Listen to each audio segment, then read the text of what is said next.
Mademoiselle Marie Dio de Degas analyse du tableau. Toulouse-Lautrec, qui était un cousin éloigné de Désiré et de Marie Dio, voit une profonde admiration à Degas. 20 ans plus tard, en hommage à celui-ci, il fera le portrait des deux musiciens. Marie Dio ne s'est jamais mariée. L'histoire raconte qu'elle avait un tendre penchant non partagé pour le peintre. Comme pour Louis-Marie Pilet avec son violoncelle et Lorenzo Pagan avec sa guitare, quelques notations suffisent à Degas pour situer Marie Dio. Une masse sombre, une partie d'un piano, une partition ouverte, il n'en faut pas plus pour avoir une idée précise du modèle. Pianiste et cantatrice, elle s'accompagnait elle-même au piano. Marie Dio avait un frère, Désiré, bassoniste à l'opéra. Elle habitait à Lille chez ses parents, mais venait souvent pour ses concerts à Paris.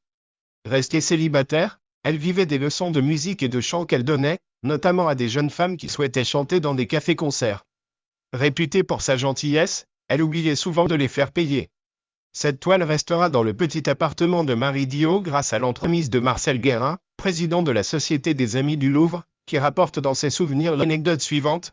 Par suite de la Révolution russe, elle eut bientôt besoin d'argent. Mais elle ne voulait pas se séparer de ses chers tableaux. Nous conclûmes donc un arrangement par lequel, moyennant une rente viagère de 12 000 francs que je lui servirai conjointement avec notre ami D. David Weil, président du Conseil des musées nationaux, les deux tableaux nous appartiendraient après sa mort, l'orchestre à lui, le portrait à moi. C'est ainsi que cette toile est entrée au Louvre, puis dans les collections du musée d'Orsay.